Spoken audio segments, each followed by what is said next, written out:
There we go. Woo! I got it now.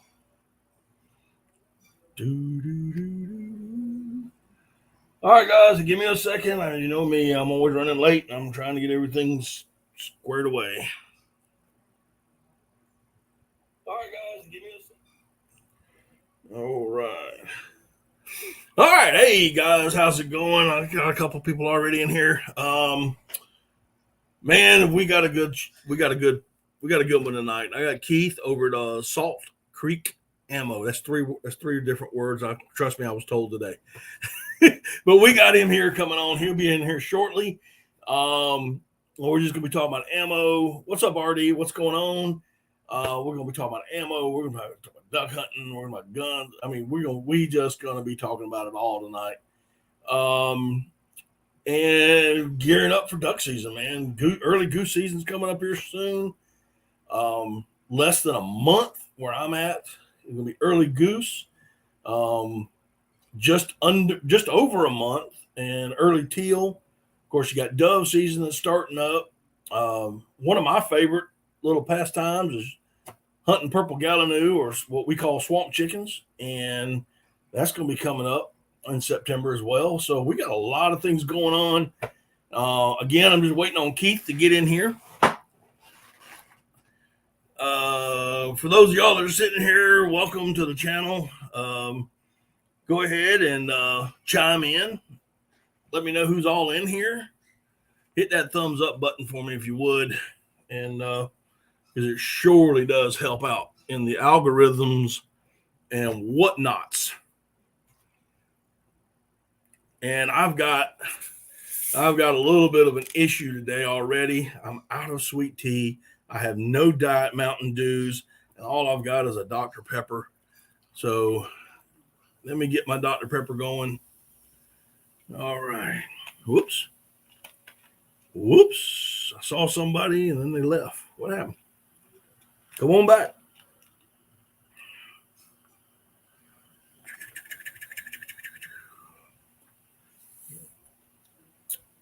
Anyway, RD, how you doing tonight? Craig, how you doing? Yes, it is a Diet Dr. Pepper too. All right, hang on, Keith. I'm coming.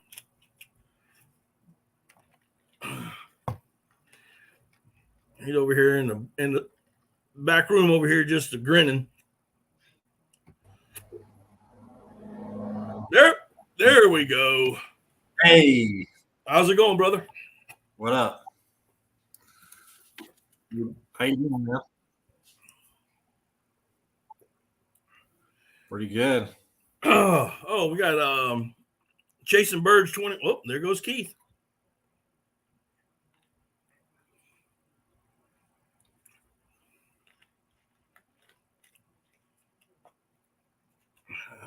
Undoubtedly, he's either got a bad connection. Hopefully, it ain't mine. Maybe he'll get back in here. Jason Birds 21, how are you doing today, brother?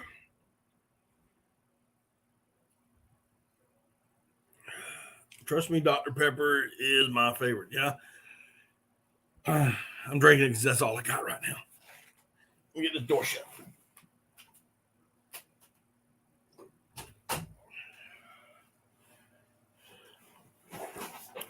Oh, let's try them again. Bubba, we're going to put some super glue in your chair to keep you in here. So I've got an echo. Do you have your YouTube turned off? Let's see. X out of your YouTube. Oh, there it is. That's better. Let's see. We got Smoking Barrels, Chasing Birds. We got Jeff Barris, RD, Craig. Got three of us tuned in tonight, sitting around listening. All right.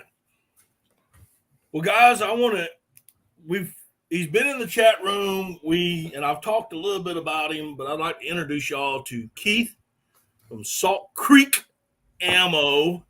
I was told it is two words, not one. I kind of messed that up earlier. It's all good. But anyway, Welcome, Keith. Thank I you. appreciate you coming in tonight. So introduce yourself and a little bit about your company. My name is Keith. Salt Creek Ammo. We're new. I mean, we only started back in the beginning of February. We make custom hand-loaded shot shells of all kinds, TSS mostly. Getting into other shot types, so good things to come, I think.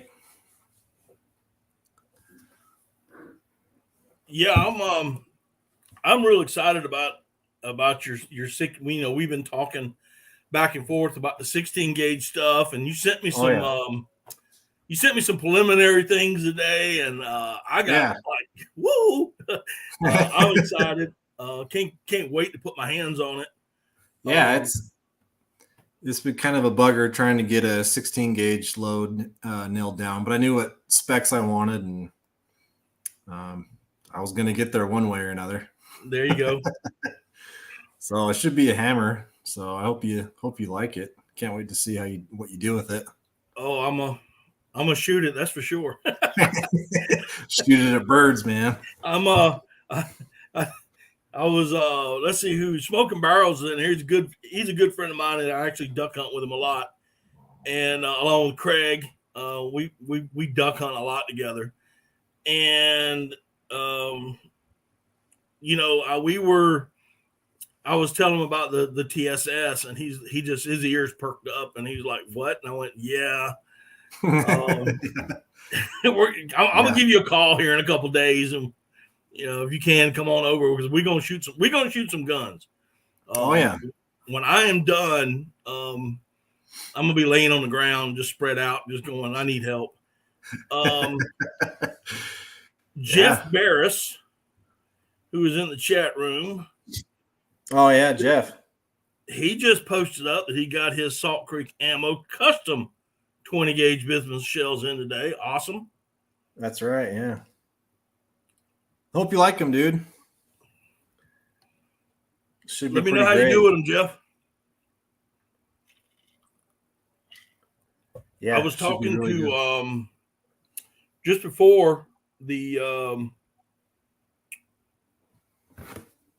I came on, I had Lewis from New York Outdoors, New York Hunting Outdoors. Or Hunting New York Outdoors, rather, I should say. He was telling me he had talked to you in the past, and he says, "Hey, you got Keith coming on?" I said, "Yeah, I got him coming on, man." He goes, "Awesome. I'll try to tune in here in a little bit." I said, "All right."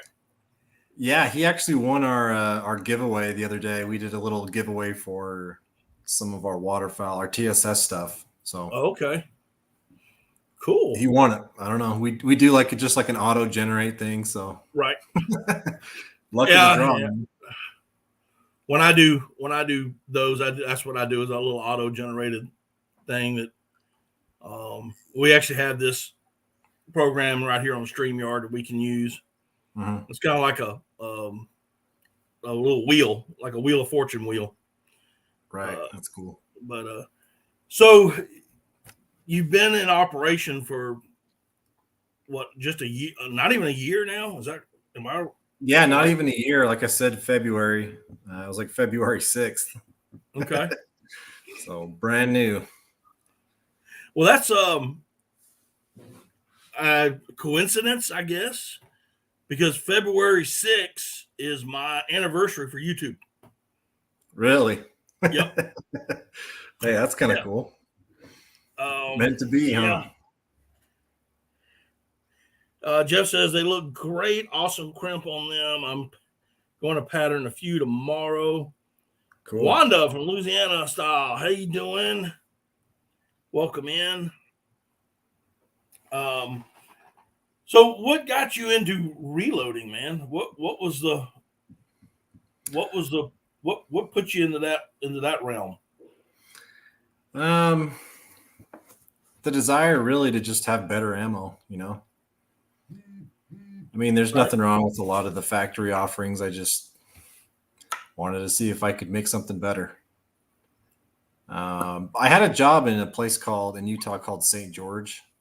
just way at the bottom, right near Arizona. I got a job around just after getting out of college. I got a job at an ammo remanufacturing unit. It was called AGB Arms. Mm-hmm. Some people might know it. I don't know. It was just kind of a little mom and pop deal where we made 223, 9mm, 45, all that kind of stuff. And I guess that's kind of what really got me into it. Just working in the ammo industry, I guess, really. But Right. yeah, I mean, just I've been loading my own shells like duck ammo, I think, for maybe 8 years now, maybe. So Did you start off with steel? Was that your, yeah. as far as the duck loads go?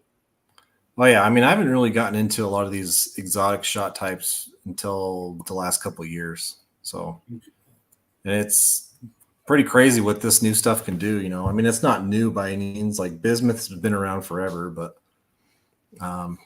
yeah, what TSS and bismuth can do is just crazy. It's phenomenal. Right.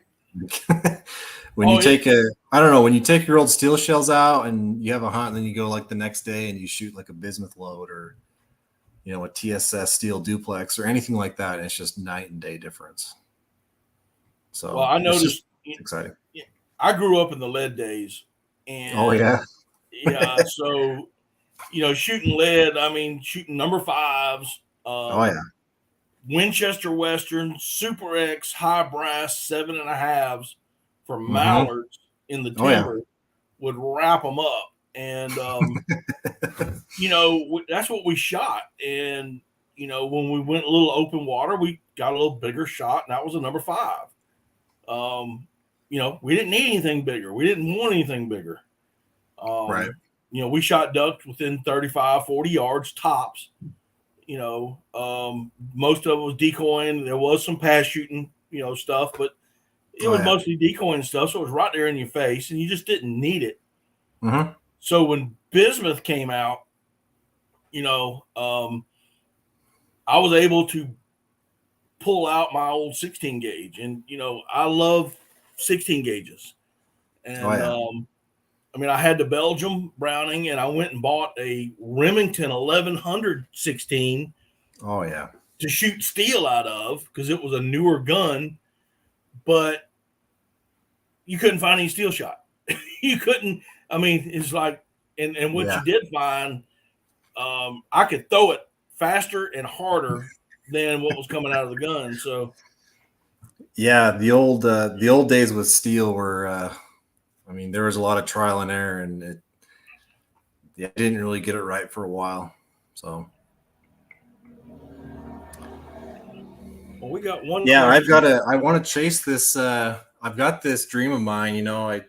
I keep hearing of my dad, talking about the lead days, because he's about your age, and he's always talking about how they used to just clobber him, And I'm chasing a feeling of his to know what it's like to actually shoot a duck in half in midair.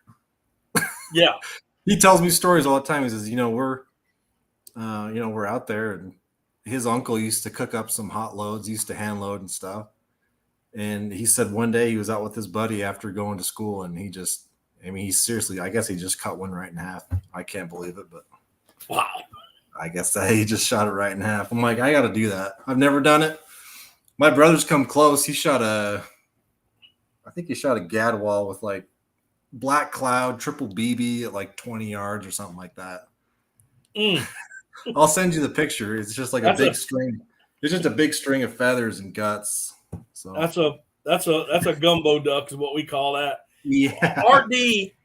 RD is asked. I got a couple questions in here, so I'm going to try to get them as quickly as we can. But RD Reynolds is asking, what does TSS shape looks like? Is it square or round? He goes, I don't want to cut one open to see. Yeah, no, I get it. Yeah, they're too precious to open up, but yeah, they're round. That's one of the great things about TSS is that it's very spherical. It keeps its shape. It doesn't deform. It patterns ridiculous. So Right. Yeah, it's not like your blind side or anything like that where it's squared off. It's not like that. So Whereas that square stuff. yeah. Let's see here. Jeff Barris has another question. Should I use open choke over the decoys like my improved cylinder? Um, so I had talked with him about what kind of wad I was going to put in there, and the wad that I use actually does really well with more open chokes like modified. And I guess I haven't really tested improved cylinder, but I would think improved cylinder would be pretty good. I hunted with a load similar using that same wad last year, and it was, I mean, in a modified choke, I was getting 85% pattern density in a 30-inch circle at 40 yards and stuff. So yeah, with that load, I would maybe try opening it up to modified first and seeing what that does. So yeah, Pattern. Well, he said he's going to pattern the gun this weekend, so yeah, or tomorrow maybe even tomorrow. So perfect. Yeah, man, I would listen when I pattern guns. Personally, I'm going to pattern with all the chokes that I have. So if I got 3 chokes for that gun, I'm a pattern for each choke, and just to see what I'm up against. And yeah, I do 30 yards. Yeah. So. That's the thing about chokes and patterning is there's a rule of thumb, like usually with bismuth, the rule of thumb is that you got to choke it down. That's not always the case. Some of these more open chokes like modified and stuff like that, or improved cylinder can kind of surprise you. So it's like you said, it's important to just shoot it through everything and figure out what it's doing, because you just never know. Right. I mean, I could tell you what it'll do, but it could do something completely opposite just because different guns and all that other stuff. But different guns, different chokes. To me, that's half the fun, is going out and shooting your gun and seeing what the heck it's doing. You know what I mean? Right. Oh, Smoking Barrels has a question. Sorry, I got my phone down here with all this, with the live chat too. So, okay. He says, "What shot size are you making for your waterfowl TSS?" For the standard loads that are listed on the website, I've got 7, 8s, and 9s for 12 and 20. I think 20 gauge has a little bit of 9.5s, but I feel like 7, 8, and 9 will do you just about anything. So, if you want a custom shot size, I can make you a custom shot size. If you want 10s in there, I can throw 10s or 9.5s or whatever. you want to shoot a freaking pterodactyl with number 6 or whatever? Sure, I'll load you that. Yeah, I'm that's what gets me about TSS loads. Shooting how 7, small the how small, yeah. Yeah. 9, 9.5, 10s. I mean, my gosh, you can't even see the pellet. If I was to pour it out in my hand, I'd be still like, where is it at? It's gonna look like smartweed seed. I mean, it's just it's so small. It's teeny. It's crazy. It's crazy stuff for sure. I'm down for a pterodactyl. Yeah. I drew for swan here in Utah, so that's about the closest thing, I think. And well, we talked about this on the phone the other day, so I'm going to say it out. You just said you're drawing for swan. I'll be drawing for a swan in North Carolina. And what shot size for a swan? Let's say I'm going TSS, and what would be, granted, I'm gonna have a lot of these things answered hopefully in the next 3 days, but for the guys that aren't, what are we looking at as far as a shot size, even gauges, and choke sizes for let's say a swan. Swans, I would go with number 7. I'll probably shoot the triple curl number 7 on my swans this year. I mean, 7, that's plenty in my mind. I mean, a lot of people like to shoot if you can find it. That's the thing, is I don't know how many manufacturers are making stuff bigger than 7. I know in like the hand loading community, a lot of the people like to shoot 5s. Right. Huge. I mean, really, like you're looking at, comparable to steel, you're looking at like 7 shot sizes bigger in steel to your TSS pellet, if not more, as far as like ballistics. So I don't know, it gets pretty ridiculous once you start going, in my opinion, once you start going past like 7. I think even 8s will do it just fine. Realistically, any of those shot sizes would probably do it as long as they're in the decoying range. But if you're going to reach out there and 40, 50 something yards, I'd go with number 7s at least. Number 7, modified choke? No, well, that's the crazy thing is, at least my loads, I've noticed that if you shoot that thing in anything tighter than cylinder, you're almost shooting a turkey pattern. Really? Yeah. Okay. So if you're planning on shooting TSS, I would at least plan on. I mean, a lot of the guns come with improved cylinder. I probably wouldn't go tighter than that. Wow. So at 40 and 50 yards. Yeah. Okay. Yeah. That's crazy. That's what I'm saying. Like you said earlier, TSS has brought a whole new meaning. Yeah. To waterfowlers. It's, and I've heard other people say it's the best thing since sliced bread. And I'm like, well, I'm still in the business stage, man. So we're, Yeah, I mean, it's the real deal. I mean, I guess there's a reason they call it tungsten super shot. So, right. I don't know. It's crazy stuff for sure. All right. But yeah, I mean, payloads, like you were saying, I don't think anything over an ounce is necessary. Wow. Yeah. Guys are doing a lot of work with 5/8, 3/4, and your sub gauge 410s and 28 gauges, 20 gauges. So now, right now, and we're gonna go down the down the list here. Okay.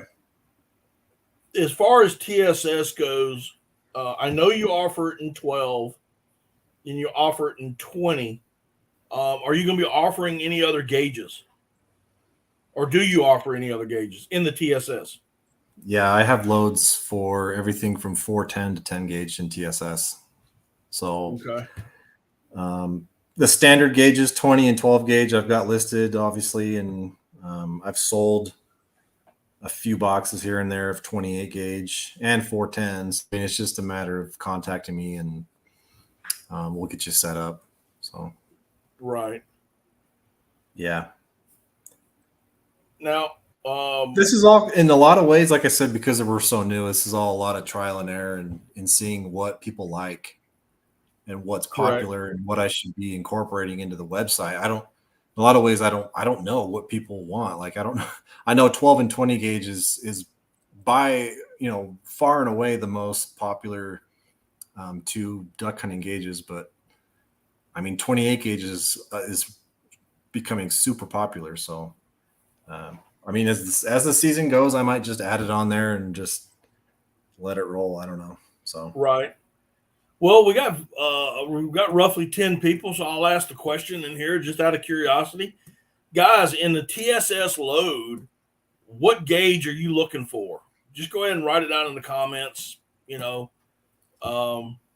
what gauge you're looking for. If you got multiple people that are sitting beside you, list multiple if you like. You can say 12, 12, 12 or 20, 12, 26, whatever it is. Just kind of give us an idea real quick.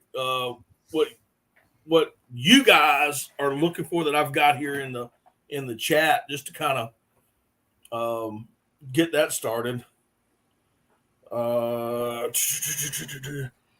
Yeah, freezer bound. Craig is saying Mr. James, who was a friend of ours, he's killing geese with number 7s. and steel BBs for Swan, 6 or 7 should be good. Freezer Bound Outdoors. Hey man, I just saw you come in. Welcome in. He had to pay 60 for he had to pay $60 for PA for 20 gauge for 5 shells on TSS. It's like turkey. That's turkey pricing right there. Yeah, that's turkey prices. What kind of payload are you? What kind of payload is that? That's got to be one of those bigger payloads. If you're paying that much, I would think.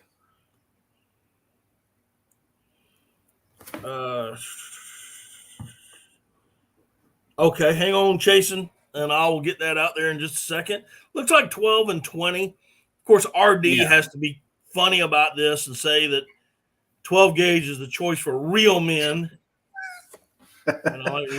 Real men shoot sub gauges because we can. I had a guy call me and say, 12 and 10 gauge are for turkeys and geese.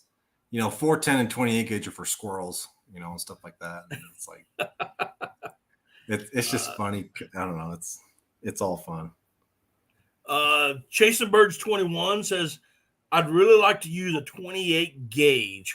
What's the pellet count comparison? Ooh. Comparison between 20 gauge? Are you okay? So are you asking between the gauges? Or are you asking Chasing Birds? Are you asking between the gauges, or are you asking between the shot sizes?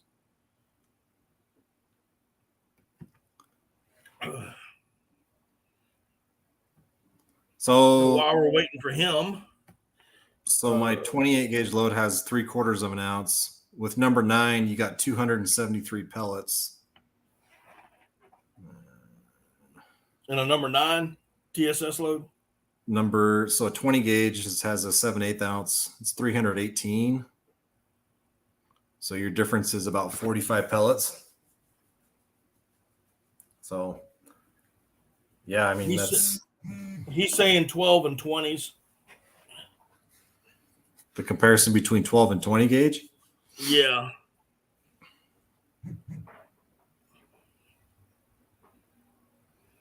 So 318 with number 9. Let's just use number 9 because that seems to be what most people are familiar with.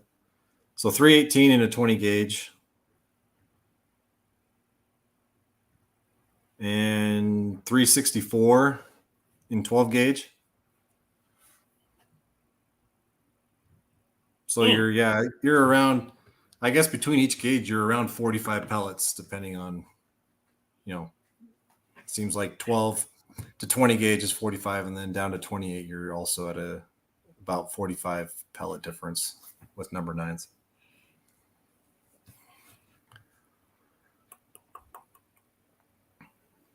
Hey, man. We have Jerry Schweier. He is asking 12 gauge, are they 2 3/4 or 3-inch shells? With what shot type? If with TSS, in my opinion, I don't know if it's really necessary to shoot a 3-inch TSS load. I think your pellet counts are so ridiculous and right where you want them. And the speeds are all there with 2 3/4. If you're going to do a 3-inch shell, I mean, you're going to have to be pushing 1.5 ounces. And at that point, I think you're just wasting shot. But I'm 100% agreement with you just because of my, I've never shot TSS. We talked about that, but I've shot bismuth and of course I've shot 3-inch steel and I've shot 3-inch lead, and I'm happy with 2 3/4 inch shells. Yeah. I mean, on all the gauges that I have is shooting bismuth. With bismuth, I don't think you need a 3-inch gun. Shooting bismuth and or TSS, especially TSS. I can see the allure with geese with a 3-inch shell and bismuth if you're shooting like 1.5 ounces, 1 5/8 with like 2s or 1s or BB or something like that. Other than that, with duck, usually I mean, 2 3/4 inch, ounce and a quarter, ounce and 3/8. That's plenty for me. A lot of people I know within the realm of hand loading don't like to go over an ounce just because they feel like they're wasting shot even with bismuth. But yeah, I mean, your pellet counts are still ridiculous with bismuth as well. So Smoking Barrels is asking what's the speed. I'm going to assume you're talking about TSS, Andy. So we'll go with that. We'll just stick with TSS for a little bit and ask about what the speed is generally. What you're on the stuff that you provide. So my 1 ounce 12 gauge load is going 1,600 feet per second. Say that one more time. 1,600 for 12 gauge. Ooh. Yeah, Dang. it's cooking. 20 gauge is 1,400 feet per second. 28 gauge 1,300, and I believe my 410 is also 1,300. The 10 gauge, I think that one is also 1,450, if I remember right. So I mean, a lot of it has to do with, I don't get too technical, but with the powders that you have available to manufacture ammo, those powders with a certain payload are only able to do certain things. So to get the pressures up with that 12 gauge load, I have to really nuke the velocities. So, I mean, it only helps out, I guess, in the end. I mean, more velocity is never a bad thing, I guess. Certain shot types don't do well with more velocity, but TSS doesn't seem to, the patterns don't blow out, and it doesn't seem to really get affected by that kind of stuff. And I can also see now while you're saying with a TSS load, shoot as open a choke as you got. And if you don't have one that's open, you better go find one. You better find one. 1,600 feet per second. Yeah. And you're shooting a full choke at 40 yards. You're shooting a rifle bullet. I mean, you should, you know. Yeah. We were shooting, I think it was the 28 gauge load. We shot a modified choke. And I think at 50 yards, we were getting in that 80%, upper 80% pellet counts. So, I mean, I list it on my box as long range waterfowl. So, I mean, sky is the limit. You know what I mean? Right. So, I mean, if you want to shoot farther, you definitely can. I always tell people that are new to TSS that don't really understand it, your shooting ability will fail before TSS does. Most people can't shoot at 50, 60 yards. Right.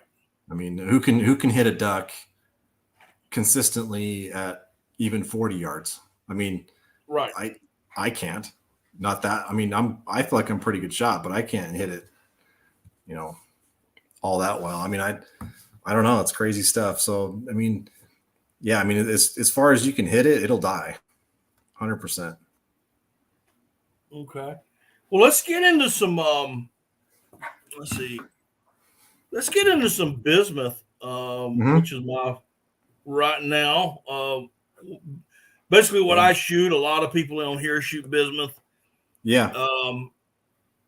What are we looking? I know that you're coming out, and we're working on that right now. The 16 gauge stuff.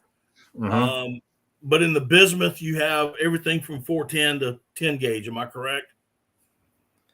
Yeah, I sold the guy in California some bismuth 410, so I can basically do just about anything you need. So, right. And your average, what are your shot sizes in the bismuth? Right now, I have 2s, 4s, 5, 6, and a little bit of 7s. I'm still waiting on the 6s, so I had I had a package get lost in the mail, so I'm waiting for my package of number 6s. Okay. Good old FedEx. Yeah. Freezer Bounds Outdoors just said he added you, so he'll be watching your stuff on YouTube. We'll get into all that in a little bit because where we can find you, but yeah. RD is asking, is the bismuth coated? I used to have it coated right at the very get go. I had a supplier selling me bismuth for a pretty good price, and it was copper plated, and they don't want to do business with me anymore. Uh-oh. So the stuff that I've got right now is uncoated.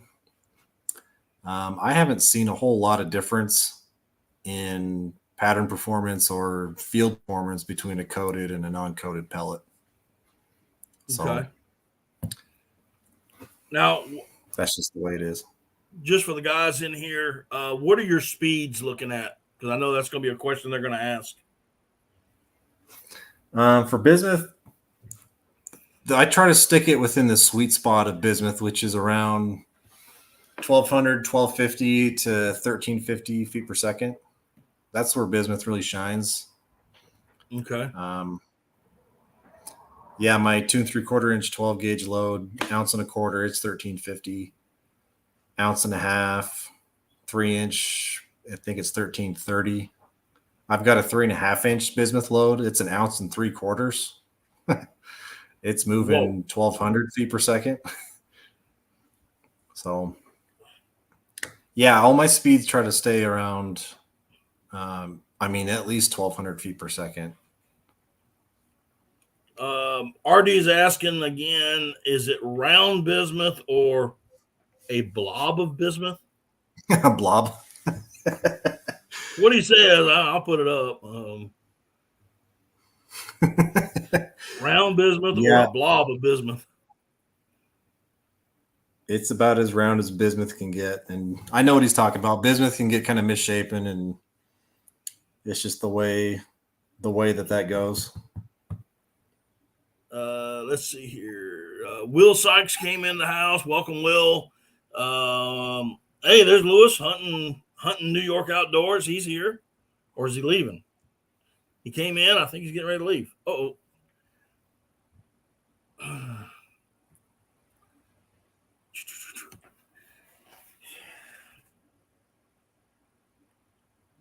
Yeah, he what? Yeah, he said it. Okay, I just want to make sure that's what you said, bro. We went over the shot sizes for bismuth. You got everything from, I know you got 7s, 5s, 6s, 4s. Are you doing a duplex like a 3x5 or anything like that? I don't have 3s. I don't know why.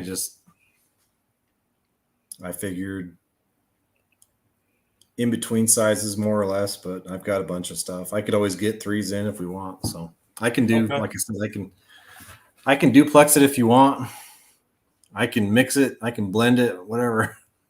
whatever you need done. Whatever you want. Like, yeah. RD saying I've cut enough shells open. He doesn't want to cut anymore. Yeah. Yeah, shells would cost too much to be cutting open anymore nowadays. Yeah, I don't like cutting them open unless I have to. I don't know. If I've got like a weird pattern or something, I might cut it open to see what the heck's going on with it. If it's a factory shell. But. Right. Yeah. All righty.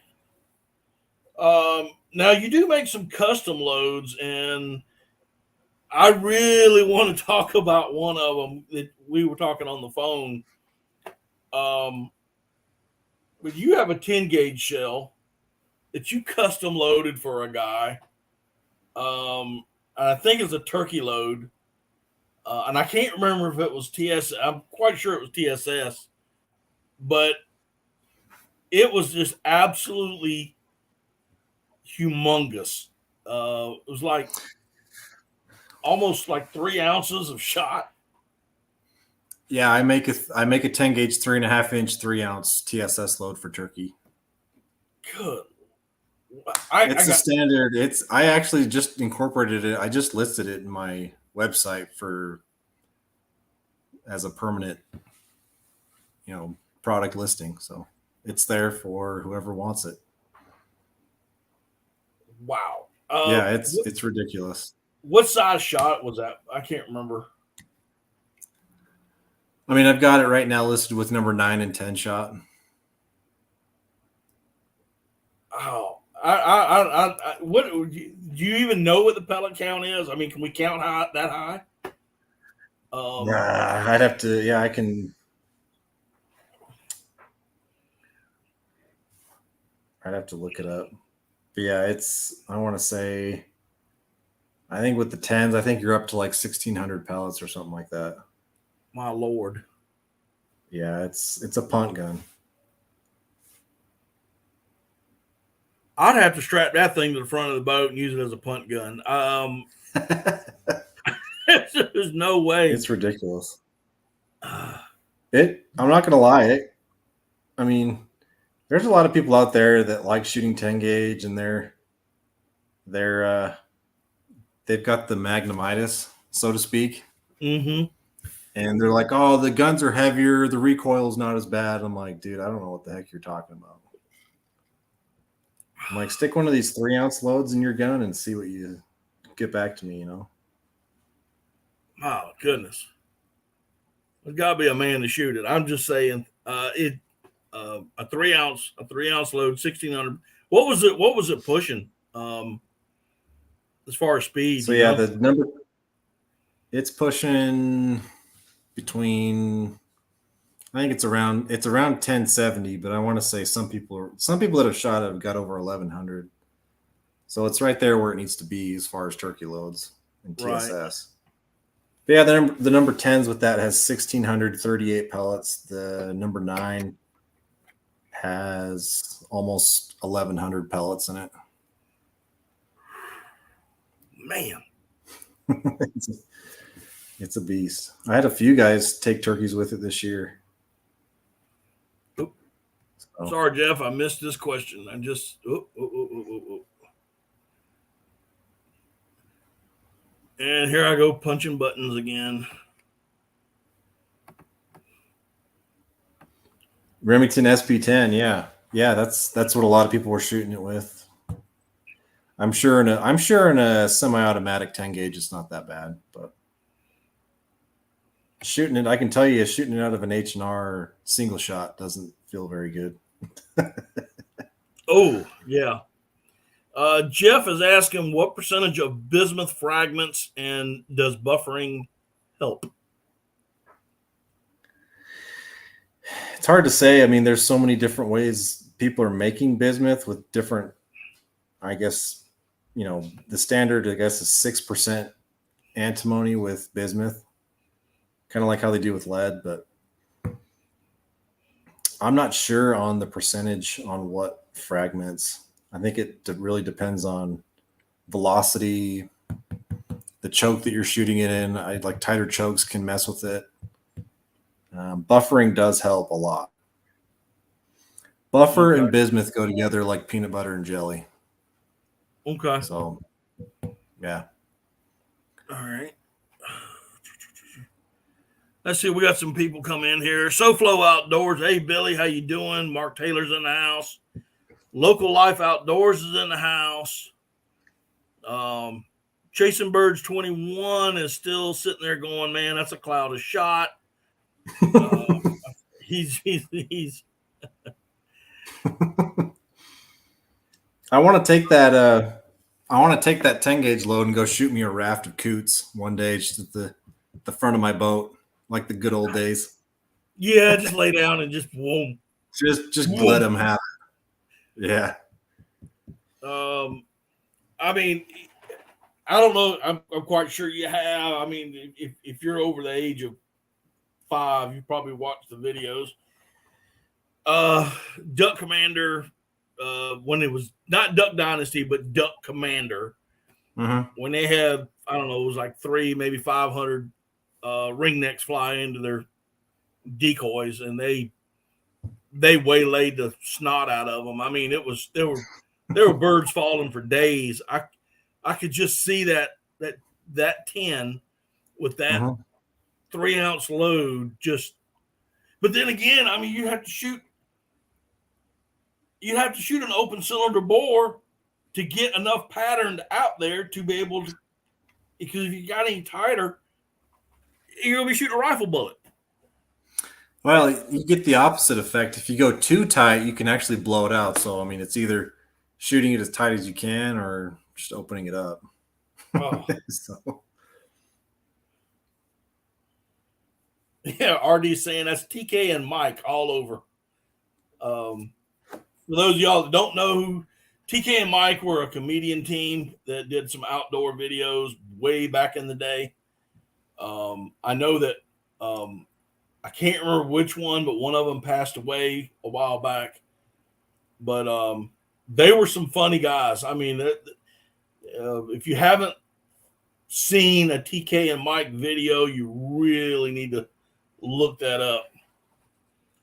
Palmetto Adventures, how you doing? But yeah, I'm real excited, man. I know me and you have been talking about the 16 gauge, and I've actually had a few people who have gotten with me. I say, and it's not even a few. I mean, it's more than a few. I've had quite a bit of guys who have asked me about the 16 gauge load. I don't know if any of them are listening in here today and being quiet and not putting their name in the chat, but you know, you approached me about 16 gauges, and I have this. I have a good feeling about. I personally think 16 gauge is going to come back. I think that you know, with everybody talking about sub gauges, you know, 20s and 28s mostly, but the 16 gauge to me is that all around gun. It can do everything.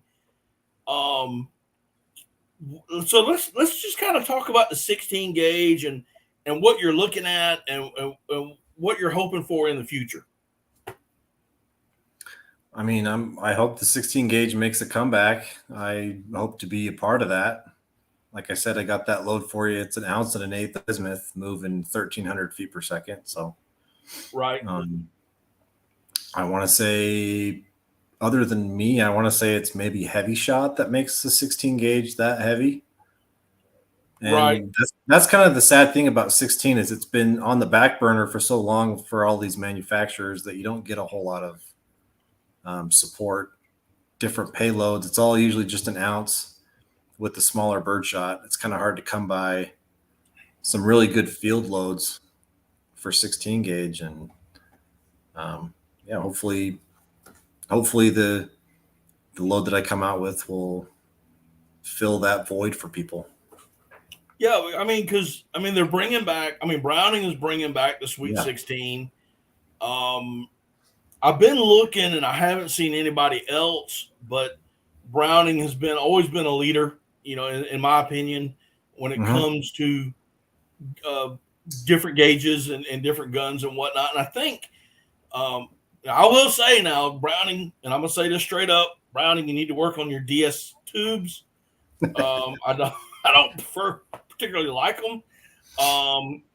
But regardless, I think they're going to make a comeback. I think they're trying to make it a comeback because they're now coming out with, you know, they first came out with the wood and steel gun, and then they came out with, you know, the composite and steel, and now they've got the Wicked Wings edition, and I think they just introduced one. I think they call it the Ultimate, and it's a beautiful, beautiful looking gun. I haven't seen that model. It's the Ultimate. I think it's called the Ultimate. I wish Neil was in here today because he's the one that said he was getting one, but he's not here. And you said it's in 16 gauge? 16 gauge, yeah.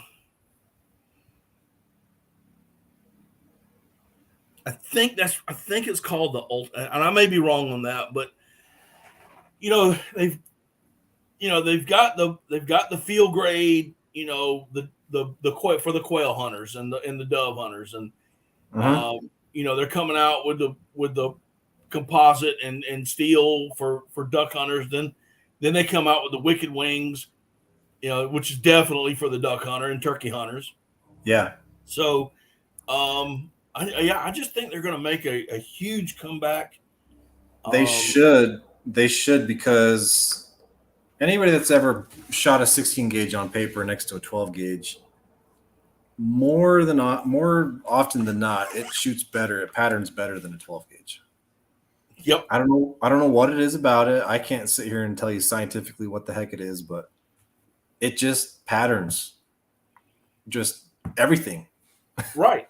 Buckshot, birdshot of any kind. It's I don't understand it, but it's just, as far as a duck gun goes, I mean, it's literally like the perfect gauge for sure. I mean, it carries light, like they always say. It carries like a 20, shoots like a 12. I'd say it carries like a 20 and shoots better than a 12. I think they do. I've shot them all. I've hunted. I've hunted with them all. I've hunted with the 12. I've hunted with the 20. And I went. I started off with a 16 gauge, old Remington Model 31 pump, Nice. fixed modified choke tube. I mean, almost a 28-inch barrel. Love that little gun. And things happen throughout life, and I had to let it go. But the Browning, the Browning old A5s, they're very nostalgic, and I think people are gonna.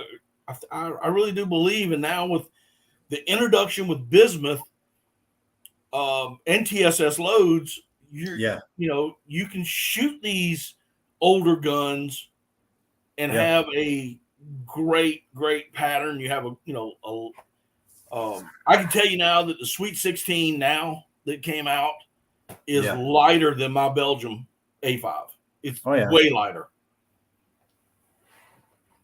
Yeah, I'm thinking that's probably a lot to do with the metallurgy that we can do nowadays. It's a lot lighter. I don't know how much plastic they put into those A5s, but I'm sure that's part of it too. But yeah, it is the A5 Ultimate. I looked it up on my phone. It's got a nickel. Okay. It's got like a nickel brushed receiver, blued barrel, walnut. Dude, that thing is sexy right there. That's what I love about Browning, is like they're the only manufacturers, like one of the only manufacturers I know that are making 16 gauges, 10 gauges, and the stuff that you don't ever see anymore. I mean, they're keeping that stuff alive. So hats off to them, right? Exactly. And Jeff Barra says, duck hunters spend money on decoys and everything else, but hesitant to spend money on shells, and which to me is the most important thing. And I agree 100% with what Jeff is saying. Yeah, for sure. Let me say this real quick. Local Life. Listen, man, I appreciate what you're doing tonight. Thank you so much. He's putting everybody's that has a YouTube channel. He's putting all their YouTube channels out there for me. So, guys, if you see somebody you haven't seen before, grab them up. Do the right thing. If you think you're going to subscribe to them, watch the video first. Then hit that thumbs up. Then leave a comment, and then subscribe. And don't forget to hit the notification bell. I get a lot of guys that are saying, "Hey, I haven't seen your stuff." Well, if you hit the notification bell, because that'll tell you when I post stuff and when everybody else does. So. That's right. Let's see. Local Life says Brown makes a good game. Yeah, they just need to work on their DS choke tubes. I don't know if you just got a bad batch, if it's like how they make cars, if you got one made on a Friday night or something like that, or what. RD Reynolds had the same problem with his 12 gauge Wicked Wings. Really? And because the Wicked Wings is the only one that has the DS choke tubes. Everybody else has got in Vector Plus, but their DS is a new choke tube. Interesting. Yeah. I mean, I got them. I'm not going to throw them away, of course. I've got them. But Have you shot them with steel? Do you know what they do with steel shot? I don't have any any steel 16. I just don't. I got bismuth. That's all you shoot, huh? Yeah. Well, see, I was shooting the Belgian Browning, and I got lead for doves and throwing skeet and whatnot. And then for ducks, it's always been it's been bismuth since it came out. And that's pretty much what I'm going to shoot. I don't see any reason to go to steel. You're not getting the, in my opinion, this is Matt from Daddy Duck opinion. Why would I go to steel when I've got bismuth? And if I ever get rich and famous, we definitely TSS. That's all to be hanging off my hip. But bismuth is that takes me back to my days when I could shoot lead. At ducks, and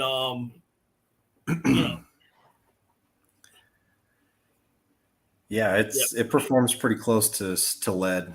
So. Local Life says, I've been shooting an SX3 for years, never had a problem. RD saying it's just the DS choke tubes. The Wicked Wing Maximus are fine. Okay. Yeah.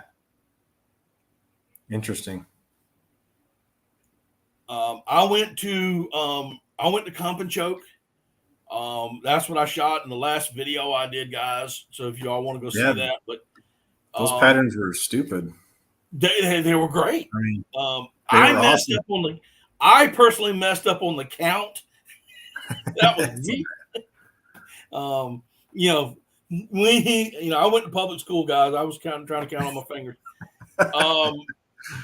and using my toes. I mean, you can ask RD. I was pulling my Crocs off to look at my toes to count.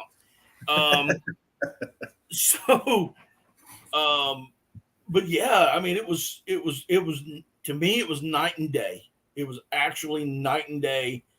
And I got a little more fine tuning to do with the gun. I got a little shim work that needs to be done. But once I get that, I should be dialed in, because I definitely want to get dialed in to shoot a 50-yard shot, to see what the pattern is. I better be dialed in. Yeah. RD, I was trying to show people that it was my fault and not yours, that you did the counting. Okay, I was trying to help you out there, brother.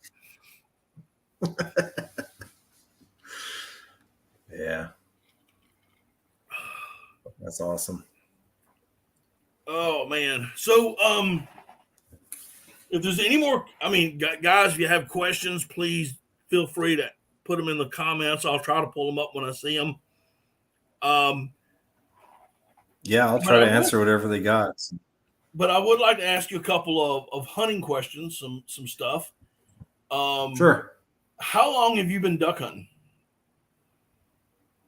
I think as long as I could walk, pretty much. Okay. And just going out with my dad and my grandpa ever since I think I was 3 years old, maybe. So it's in your blood, like a lot of us around here. That's what we do. I mean, we love turkey hunting. We like deer hunting and all that stuff, but what really gets us going is duck hunting. So.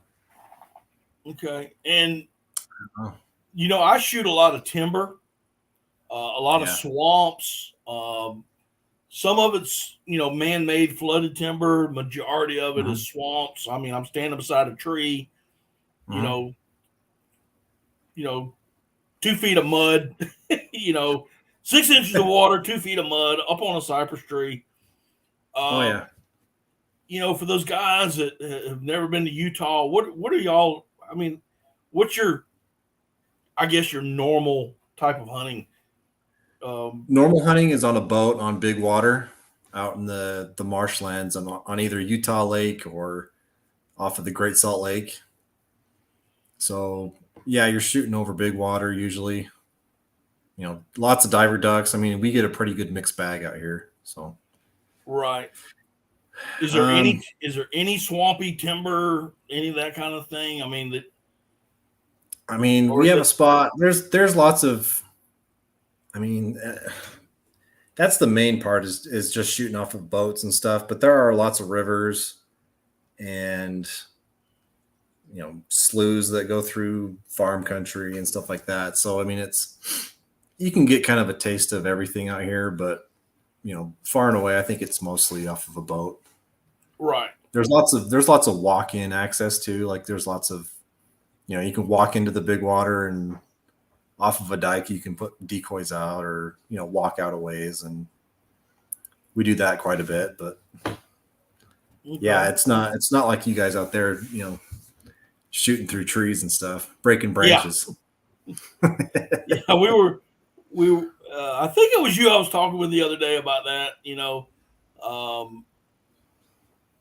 talking about shooting mallards, and it's one thing to shoot mallards when they're, they look like a Walmart trash bag doing this number, but when you got a summer duck or a wood duck that's going,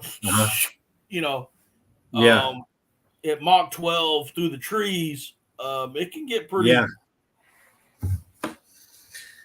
Yeah. I was talking, like I said the other day, I was talking to you that we shoot a lot of divers and those things, man. They're smart and they know how to fly, man. Like they get up and go. Like they know where the threats are at, like the high frequented spots. And I've almost had my head taken off a couple times by those dang ruddy ducks. Standing up on the dikes, pass shooting, and it's crazy. They'll hug the dike parallel and they'll basically slingshot themselves over, and they're only 15 feet above the ground. You're swinging guns and just going back and forth, and you got to learn how to shoot out there, man. Like that's why I couldn't hit anything this last year when we were shooting into the trees and stuff down on a slough. Those mallards come in, they're only 15, 20 yards away, and like you said, they're just going slow, and I couldn't hit anything. So there's definitely different hunting scenarios, and when you get used to one, you kind of suck at the other. Right. If you or I took anybody out that's just been killing mallards the whole life, there's no way they'd kill any of these divers or summer ducks. Like they'd be whiffing all day long, I think. Yeah, it's a totally different. Yeah, it's a different game, man. Like you got to be so on. Like it's rough, but it's a lot of fun. Andy from Smoking Barrel says he has to get out of here. Thanks for the info, Keith. I may give you a call in the next few weeks about placing an order. Awesome. Sweet. Yeah, I'll do it, man. Let me know. Jeff Barris is asking another question. What is the shelf life of a shotgun shell? I want to say I just saw who I can't remember the channel, but it was with Hodgdon, the powder company. They answered a question. They said basically 40 years is when you start to see powder start to degrade. Wow. So I'm good. Well, if you keep it in the right conditions, if you keep it they say you're basically supposed to store ammo and powder like you do yourself. You like a nice even temperature. That's what your ammo likes. So as long as you keep it like that, it's fine. Well, Jeff, I hope that answers your question. I know we've asked this earlier before Local Life got in here, but he is asking, what all kind of ammo do you load? So primarily we opened up with turkey. Saying anything you want. Yeah. Yeah. Without saying anything you want. Well, we started, like I said, back in February with turkey loads. We load anything from 410 to 10 gauge with TSS turkey. I've even dabbled into lead shot for people for turkey. Right now, we're hitting it hard with waterfowl. I had a few things during the summer to keep us going. slugs, self-defense 410 stuff, just some stuff just to have fun with, But right now, yeah, we're hitting waterfowl hard with TSS waterfowl and bismuth. We should have a custom bismuth price list here soon. So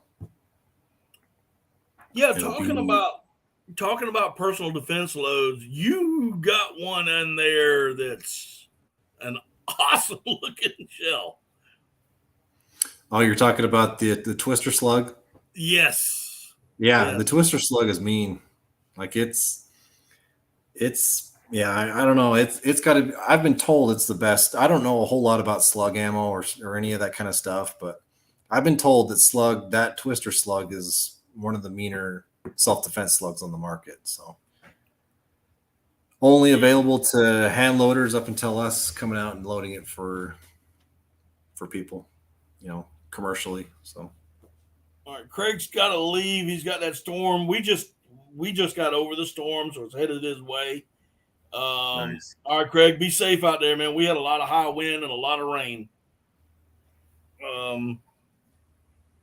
Hey, Tina, how you doing? So I've got a couple people are asking me about buckshot, double aught, triple aught, 3-inch, 3.5-inch, that kind of stuff. Yeah.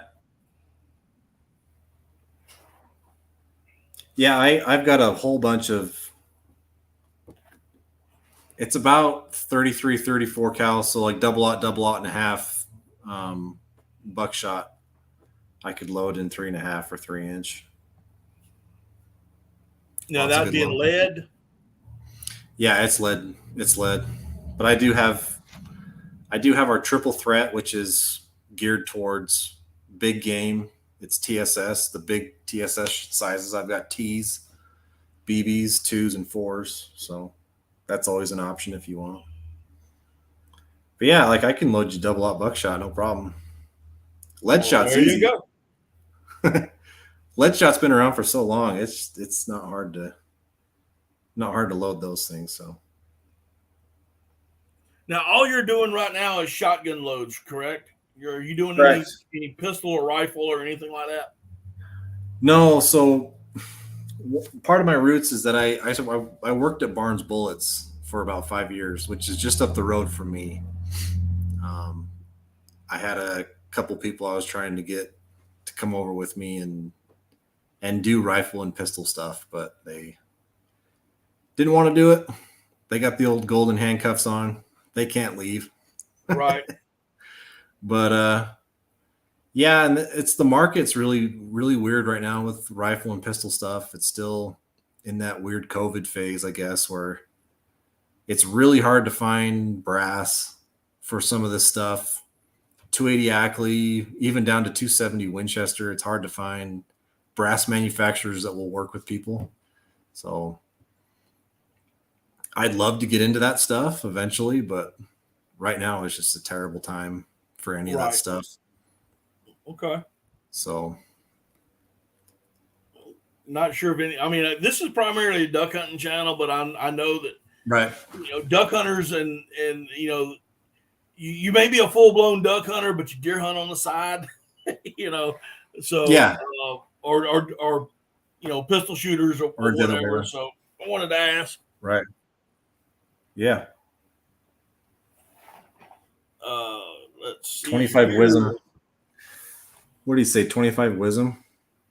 Yeah. Good luck finding anything in wisdom right now or in the foreseeable future. I don't know. It's rough.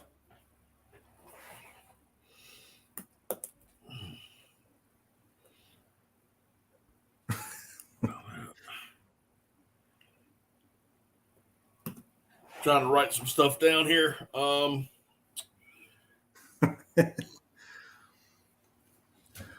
yeah, man, I'm sick of this heat. I can get some duck hunting in right now. Oh, I'm so ready right now. It's time. I can't think of any. I mean, I'm sitting here at work. This is my office. This is where I work. This is where I do all my work. I mean, this is where I work out of. I do work from home, and perfect. I've got a iPad right now to my left, and it is on. When I get up in the morning, I come in here, I turn it on, and I'm watching YouTube videos or I'm watching a movie, just so I can have noise in this room. And, for the past, since February, I've probably watched Duck Commander videos at least 20 times each. And then watching YouTube, the small YouTube videos, over and over and over again. It's just it's nuts. I can't get enough of it. I want it 365 is what I want. You'd have to go to like South Africa. Neil. What's up, fellas? Hey, Keith, looking forward to some shells after our email conversation the other day. That is Neil from W6 Outdoors. He was the guy I was telling you about that was looking at the 16 gauge Ultimate. Oh, yeah. I'm running behind as always. Oh, yeah.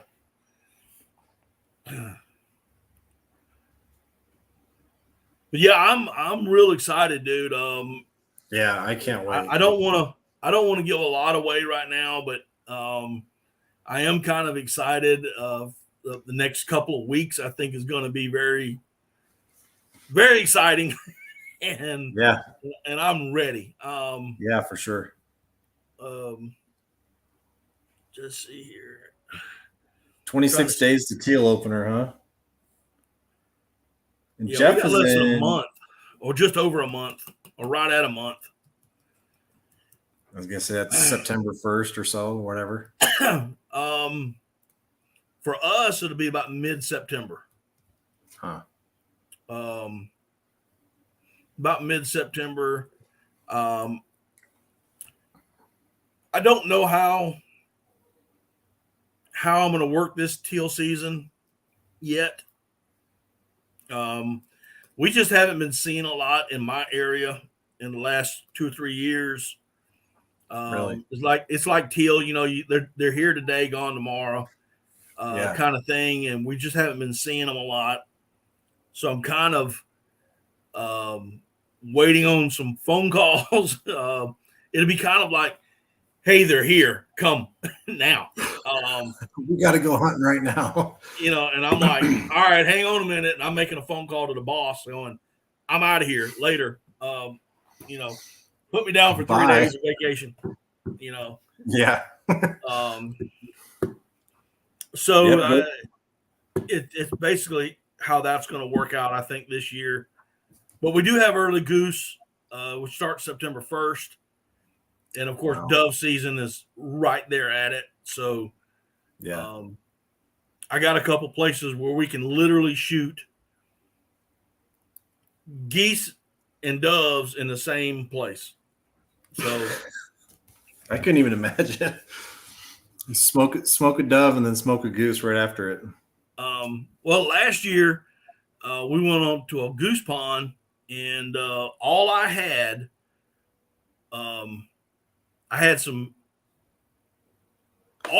because you see, this hunt was supposed to be a teal hunt. So all I brought was some bismuth 7s. That's all I had. I mean, that was it. I didn't have anything else. I had my 16 gauge, I had bismuth 7s. And the guy said, hey, man, you want to go try for some geese this afternoon? I said, well, all I got is 7s. I think that'll work. We get them in close enough. And he goes, all right. So we get up there, we get set up on this pond, and I'm literally in a pair of shorts, Crocs, a t-shirt. I'm hiding in a bush with some fire ants, and next thing I know, I'm just seeing these waves of doves coming over, and I told the guy, I said, hey, man, I'm just going to try for one of these birds, see what happens.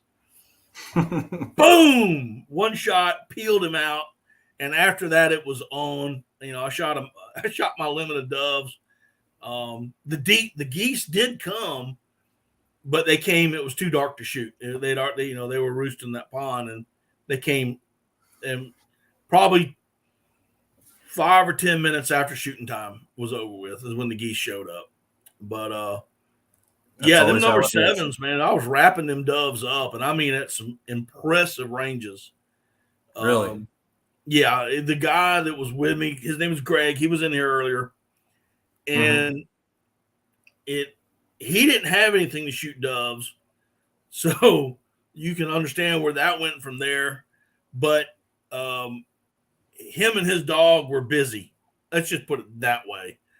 Because every time I'd pull the trigger, I'm loading up, shooting more doves. I mean that's how fast they came in. It was unbelievable. Like Argentina, then, huh? Oh, it was great hunt.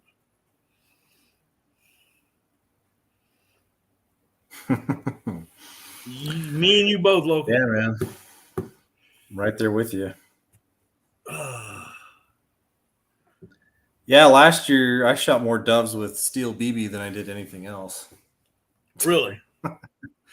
Yeah, we hunt this little slough, and I don't know, just for whatever reason, they're not even mourning doves. They're those I don't even know, the rock doves we call them. Rock or Eurasian? Eurasian doves, yeah. We were just picking those off, and they're landing in the trees behind us. We're shooting them out of the trees like 5 feet away. It's like, oh man, it's like, what is going on here? But I've had quite a few duck hunts that turned into dove shoots. Yeah, I never experienced that until this year. It was weird, but because I don't think you're even supposed to, like at the refuges, I don't think you're supposed to shoot upland game like doves. I don't think you can shoot them out there. Oh, really? So you've got to be in kind of like certain spots to do that kind of stuff. So different rules, different places. Yeah, that's weird. Yeah, I've had teal hunts that have turned into dove shoots. I've had teal hunts that turned. We have you probably have them out there too. They're called purple gallinoo. The best way to describe them is they look like a coot, but where a coot has a white beak, the gallinoos have a red beak, and that's how you tell them the difference. Plus, a coot has a webbed foot. Where, hey Daniel, how you doing? Where a purple gallinoo has a toed foot, looks like a chicken. Hence the name, we call them swamp chickens.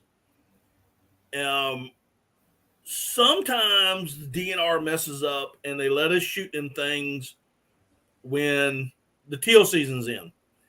And you'll get like 2 or 3 days and they don't fly. I mean, it's basically they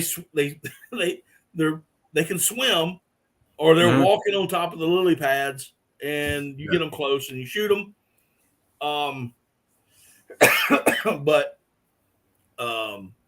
Or you push pole into them, and have somebody push pole them while you jump them and shoot them. Right. But they're a great tasting bird, to be quite honest with you. They taste really, really good. They just look like a coot, and I know a lot of people go, but they taste very, very well. I'll send you some pictures of them one day when I'm thinking about it. Where we went on a teal hunt and ended up shooting purple gallinoo. Nice. Yeah. Yeah, a lot of hunts out here turn into the coot shoots.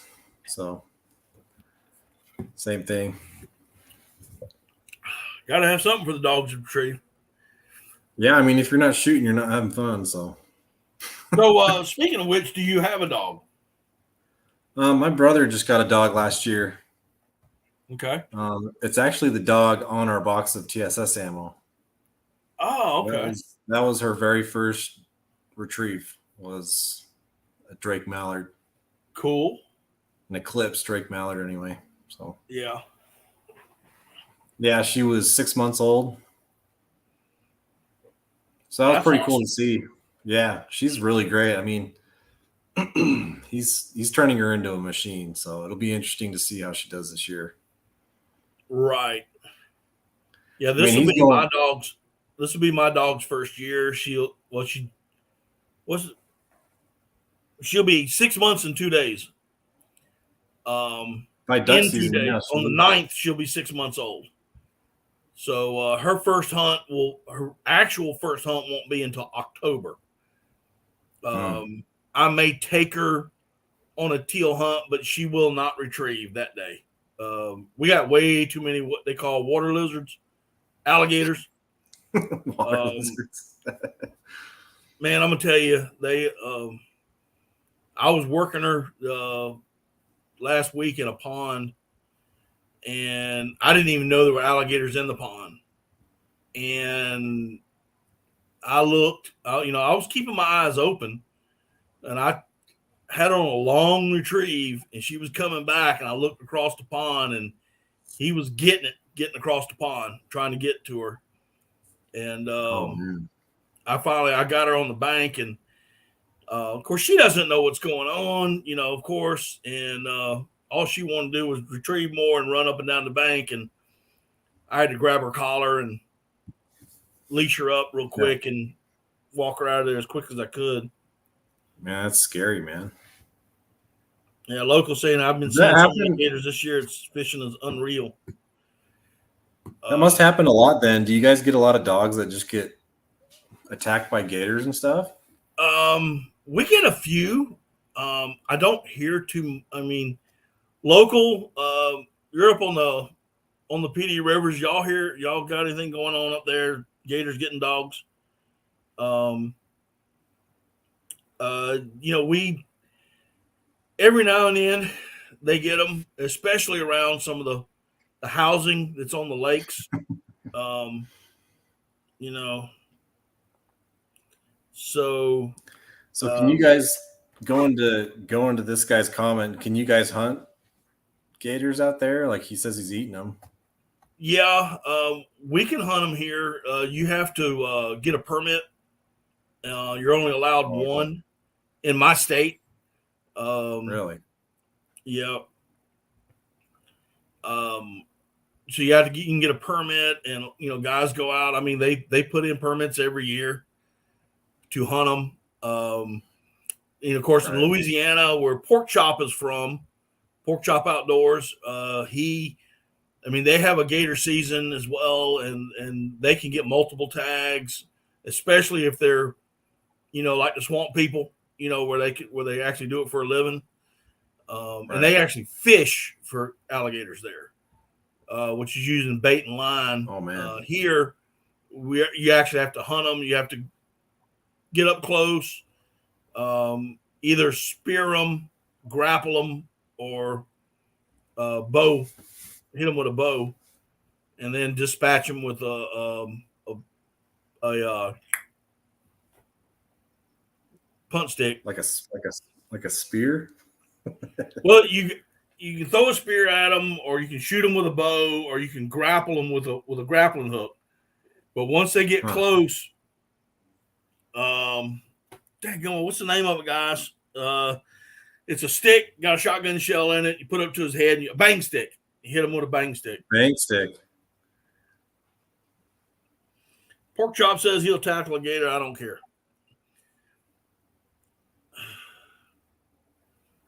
Bang stick, boom stick. Not me. I ain't afraid of alligators. Like I know a lot of people are, but I'm not afraid of them. But I give them a lot of respect. Yeah. I'll give them a lot of respect. Yeah, that's you already got enough going on duck hunting. You got to worry about freaking alligator snatching your ducks. Do you shoot ducks and then they come up and steal them, or what? In warm years, I've had them. I wish I'd have had a cameraman that day, because it was a great teal hunt. I was by myself. I shot a limit of teal, had them all in the water. I mean, this is how quick this went. Went bang, bang, bang, bang, bang, bang. I'm done. Teal's still sitting on top of the water.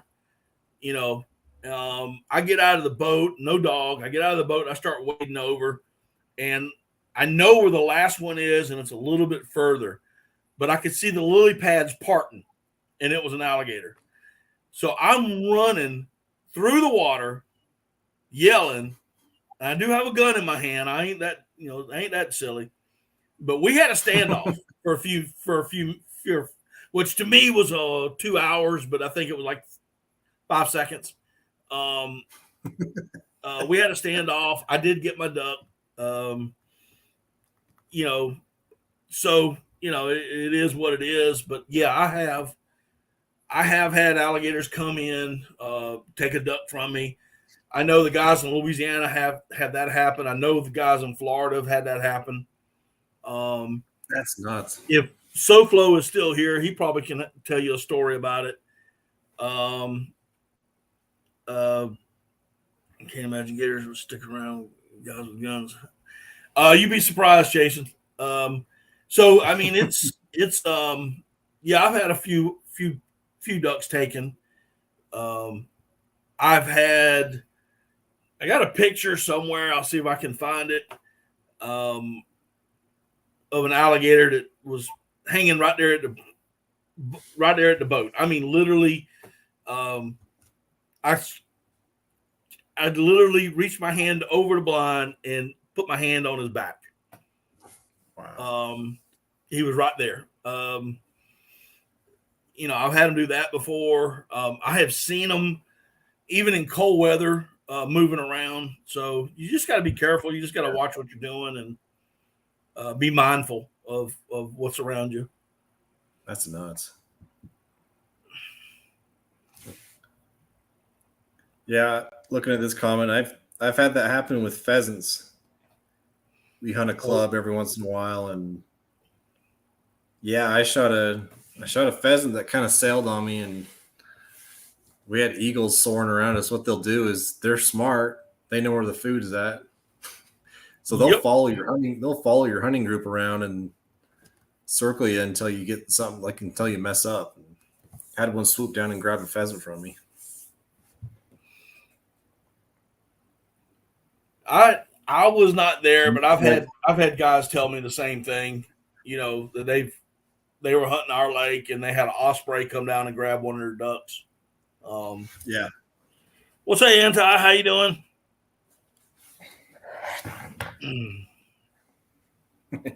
All right, let me post this up real quick. Where'd it go? I hope that's it. All right, guys, if real quick, just a little announcement. Auction and benefit for Owls Outdoors, August 19th at 8 p.m. Eastern Standard, Off the Hook Outdoors, at Off the Hook Outdoors YouTube channel. For those of y'all that don't know, Owl's wife is sick, and they're trying to raise some money to help him and the family out. So if y'all get a chance, mark this in your calendar, August 19th, 8 p.m. Eastern Standard Time, and try to be over on that channel and help out if you feel so inclined. I hope I did that justice, Anti. All right, Daniel, you take care of yourself. Now, I guess the big question is, well, not so much of a big, but I have a lot of people. Backwoods Barbarian is one. They live in Canada. So have you shipped to Canada yet, or are you having trouble shipping to Canada? I have not shipped to Canada yet. I haven't had a whole lot of inquiries from Canada. I've had a couple, but nothing that would make it really worth looking into even more. I could always try to make that a thing. I don't know. It's just a demand. It's really not Hadn't there. had a demand yet. Okay. I mean, nobody really knows who we are yet, so that's right. Obviously a part of it. Well, hopefully after tonight, I know I only have a handful of people in here, but hopefully they'll start looking at your website, and then again, they'll start telling their friends. 'Cause, Yeah, that'd be great. guys. I'm with Keith right now. I mean, I'm gonna be doing some work with him, for him. I don't know how the heck to say that, but we're working up some stuff, and hopefully it'll be good. So yeah, for sure. Communist Canada save us. Communist Oh, Canada. Lord. Yeah. Yeah. So where can guys, if they're looking for your stuff, what's your websites? What's Instagram, Facebook, whatever you got, just any of your public of your social media, I should say. Everything's Salt Creek Ammo. So Salt Creek at Gmail, saltcreekamo.com, Salt Creek Ammo on Instagram. It's all pretty straightforward. Should be easy to find. So W6 says, I'll be ordering Friday. Garrett and I are excited to try some. Cool. Nice. Good. I can't remember. Good. I can't remember what he was interested in. Forgive me if it was 16 or 20 gauge, but yeah, either way, we'll get you set up. So.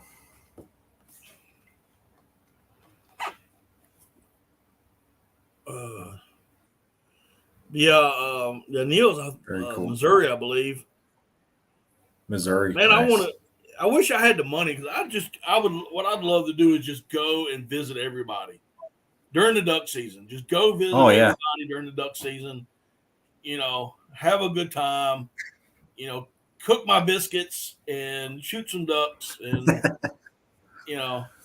Well, why don't instead of visiting everybody all in the same season, why don't you just make it a point to visit one, and then the next year another, and then I don't know. Yeah. You know what I mean?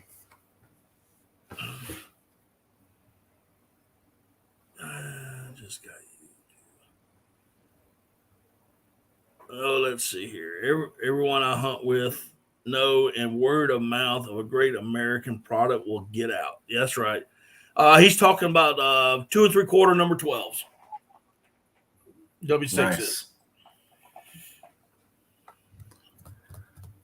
Sweet. Yeah, man. It's yeah, I don't know how to. I keep telling you over and over how excited I am about this, because yeah, I'm excited too. I'm all about trying new stuff and getting it right, and and of course the ultimate is putting ducks on my strap, without having to shoot 700 times at one like I had to do with steel shot.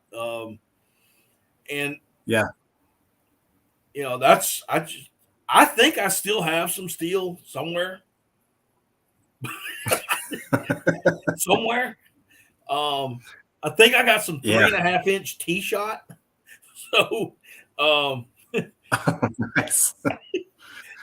Nice. I will probably break that back out if they ever give us a cormorant season again, to eradicate cormorants. If they ever do that, I'm breaking out the 3.5 tee shot for that, but that's about it. Yeah. I can't get you, man. All you gotta do is call me. I'll go. Yeah. Yeah, I want to do an out of state. We do out of state Wyoming hunts for geese in January, but I mean, I'd like to get out and go duck hunt somewhere else just to experience different species and situations and stuff. So it'd be fun. Speaking of, I mean, you're saying Utah. I know you hunt in Utah, and I know you hunt in Wyoming. But have you been to like Montana or Washington State or Oregon or Idaho or any of those others? Those, I would say the Pacific that far west of the Central Flyway into the Pacific Flyway? No, I haven't really. Have you been to Arkansas or any of those places? I have literally not killed a duck anywhere but Utah. Wow. Okay. Well, I guess Utah and Wyoming. I've killed ducks in Wyoming too, but right. You don't think of Wyoming being as a duck state, dude. Let me tell you something. There is a place in Wyoming called Torrington, Wyoming, and it is the most magical place I have ever been in my life. Really? Yeah, like it is the real deal. Like everywhere you looked, there was geese in this town. You look, I mean, this is like at roosting time and when you're driving back and all that stuff. When you're done, but when you're driving, anywhere you look, there's a flight of 20 to 50 freaking birds, and it's the same with ducks. Like, I'm trying to catch up on some of this. All right, Colton, I got you. You still there, or did you freeze up? Oh, I think Keith froze.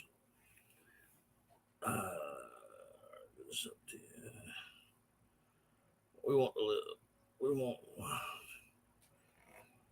I think Keith kind of froze up, or I froze up. Which one has happened here?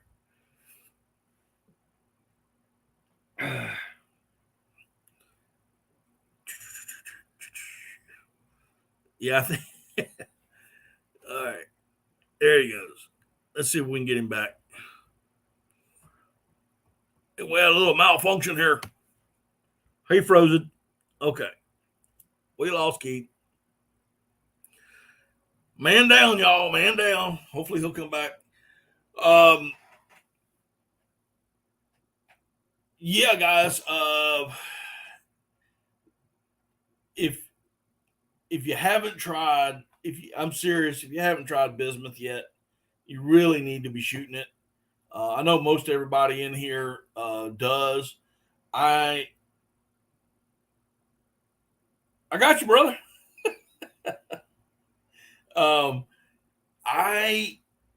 It is a game changer, and I know that it costs a little bit more. The hunters in Wyoming shut them down, give away their secret. But they are. It is most definitely a game changer, and I can't stress enough the importance of patterning your shotgun.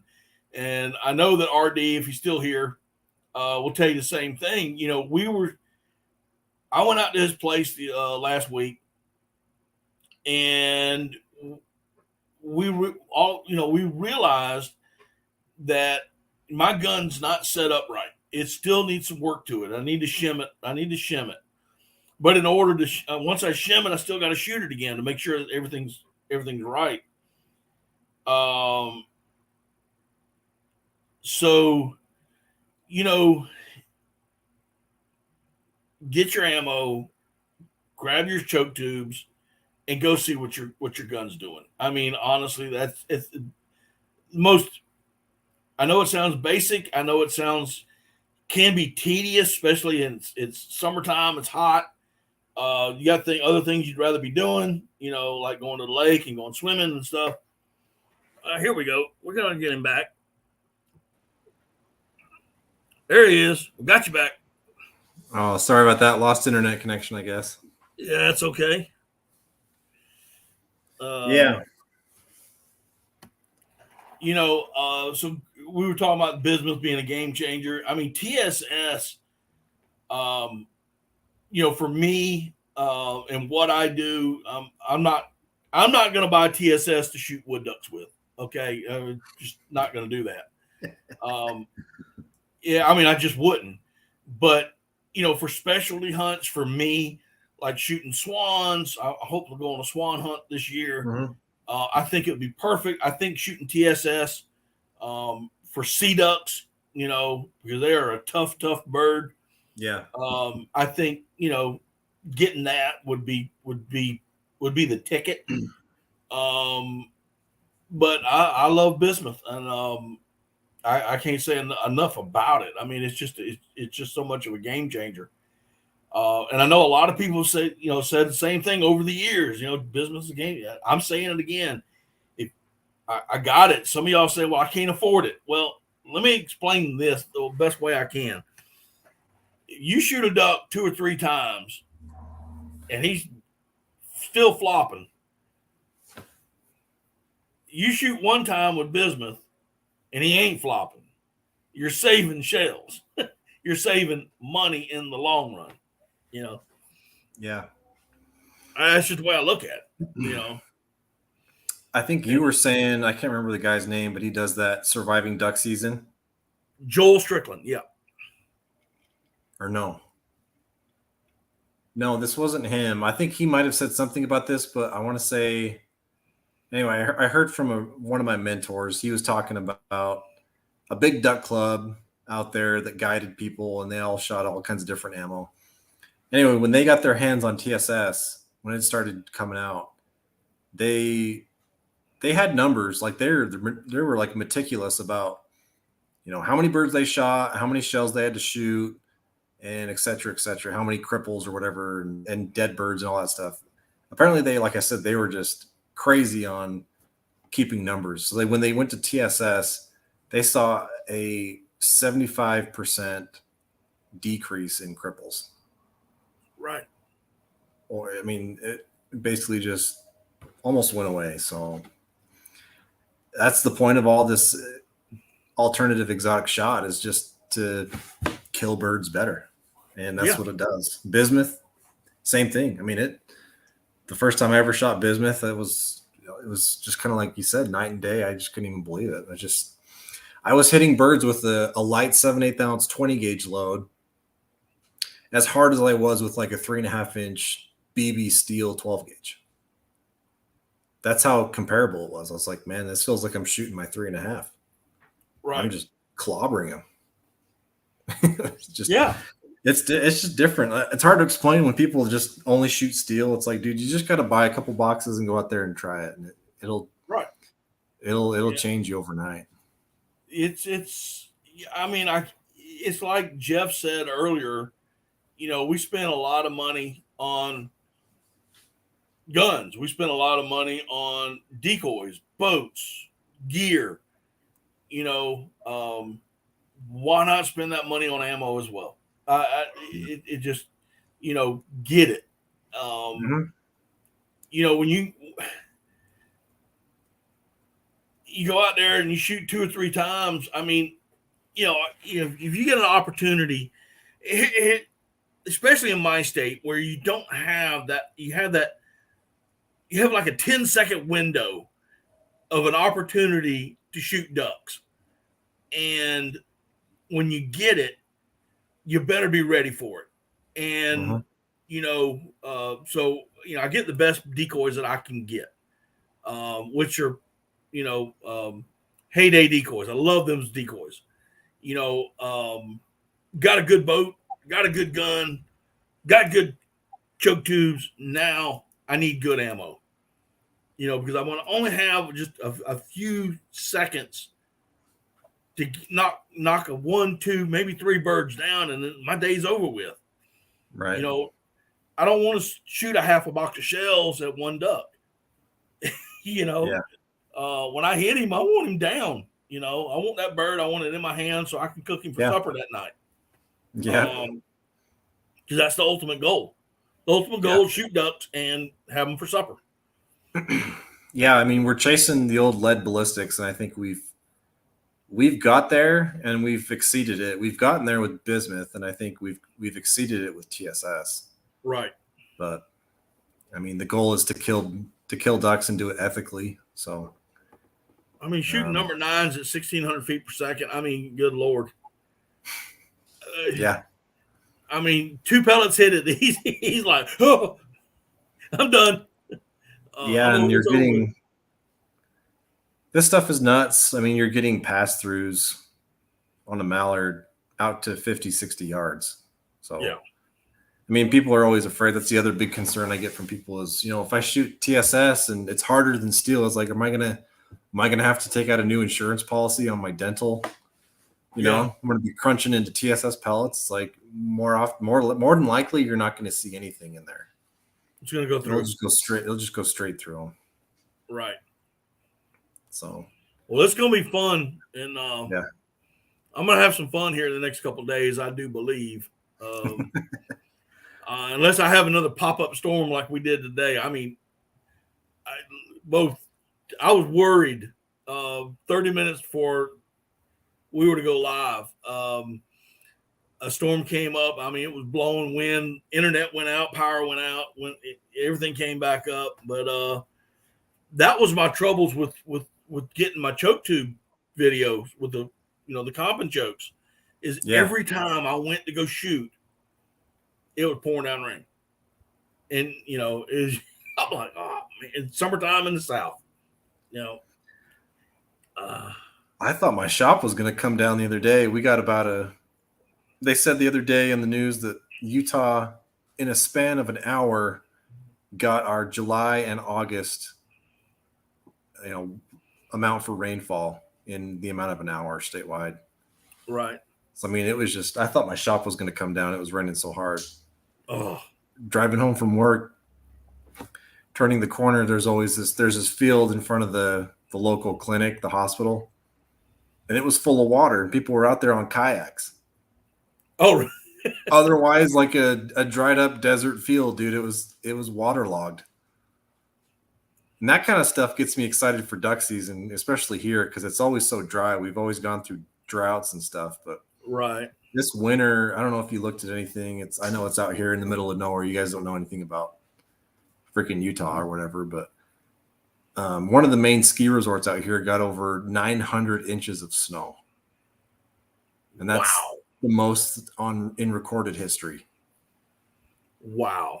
So, I mean, we just got so much water everywhere and so much, habitat for ducks right now. It's really exciting. I can't wait to get out there and just there's so many more spots to try now because of all the water.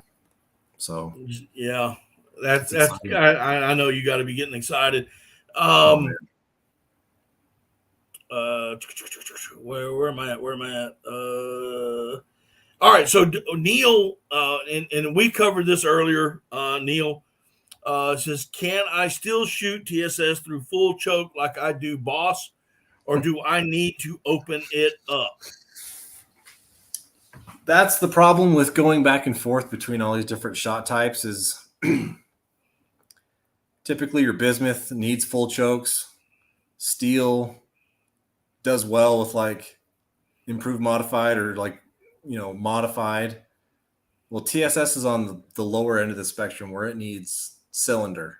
So you've got 3 different shot types that really only work well with, all across the spectrum. So it's like, what do you do? So, I mean, it's kind of rough, but yeah, TSS needs an open choke. Everything I've seen in testing is it's screaming tight, even through a cylinder. Cylinder is the only viable option in my opinion over decoys. So out to 40 yards, cylinder choke, any shot size TSS 7, 8, 9 and up. Yeah, you're going to need a cylinder choke. It's crazy. Well, I'll tell you what, Neil, give me a few days and I'll show you some stuff. That's all I ask. Yeah. Give me a few days. Yeah, give it some time. We'll show you. Yeah. You can shoot a full choke for sure, but I mean, you're going to push that's going to be like, a 70-yard pattern. Your 70-yard pattern is going to look like your 40-yard pattern in a cylinder. It's crazy stuff. Like, I know it sounds like a bunch of hogwash, but I'm serious. This stuff is nuts. Local, thanks for coming in. Thank you for all your help today, man, tonight on helping out with the moderation and getting everybody's stuff done. I really do appreciate it. Have a great night, dude. Give me a call sometime, man. We'll go do something. If nothing else, we'll go down to Hemingway and go down to Scott's Barbecue and get some barbecue. Yeah, give me a couple days, W6. I'm hoping by this weekend. And I'm gonna be pushing it, but it's my wife and I's 35th wedding anniversary is this weekend. So yeah. Congratulations. I may get a chance to shoot, I may not, or I might get shot at. So we'll see what happens.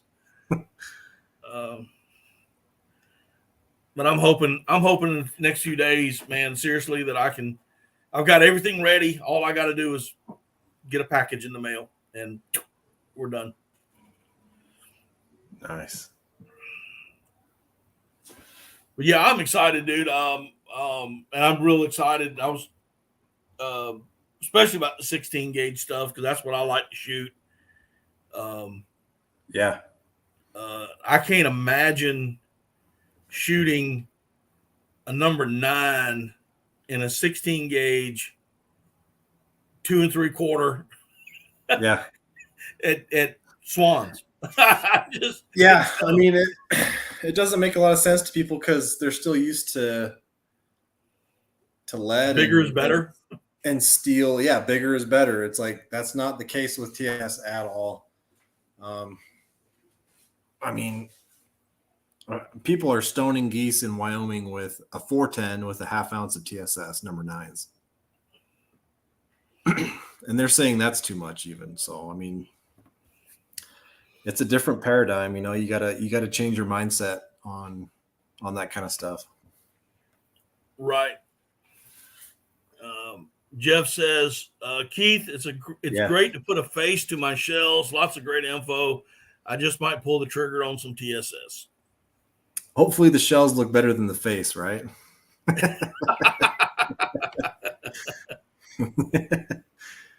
So cool. Oh man.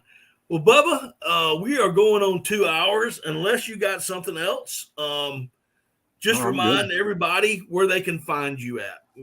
Everywhere they can find you at. Just remind everybody. Just searching Facebook, Salt Creek Ammo. Pretty much anywhere you want to look, you just search Salt Creek Ammo and you'll find us. Salt Creek Ammo at Gmail if you want to contact me for any kind of custom load, as far as that goes. And then we'll always answer messages through Facebook or Instagram for that kind of stuff as well. saltcreekamo.com has all of our current listings on there. And if there's nothing you see that you need, like I said, just message me and we'll get you hooked up. Hopefully I can make it a little more streamlined and simple for people as far as all the new duck hunting stuff, duck ammo. So. Right. And you got a little small YouTube channel as well. Yeah, I do. I mean, I like to just show hand loading stuff for those that hand load and that kind of thing. I don't know what to make of that channel yet, so don't take it seriously. Hey, just put something out there, man. That's all I do. It's just I just throw it out there and it gets watched. It gets watched. It's just something to do, All right. Well, Keith, I do appreciate you coming in tonight, man. Thanks for having me. It was fun. You have an open invitation. If you see me live, you have an open invitation. Just give me a text. We'll get you back on the panel. I really would like to one day get enough people to have a panel, duck hunting enthusiast, duck hunting panel, and just go through the gamut is what I'm really looking for. What I'm really trying to push for. But looking at the live feed, I think you've got enough people we could all get on and have a good conversation. I just wanted me and you today on panel, so you can get your get your promotions out and whatnot. But I do. Again, man, I appreciate you coming up, guys. Thank you, every last one of y'all, for coming in tonight. I appreciate it. If you haven't already, do me a favor, hit that thumbs up button because it helps with the algorithm and all that other crazy, wild YouTube stuff. But again, Keith, you got any last words? Bring on duck season, man. Let's do it. I hear you. All right, guys. Y'all have a great night. Have a great rest of the week. If y'all need me, y'all know how to get in touch with me. Anyway, we will see y'all next time on Daddy Duck 365. Y'all have a good night.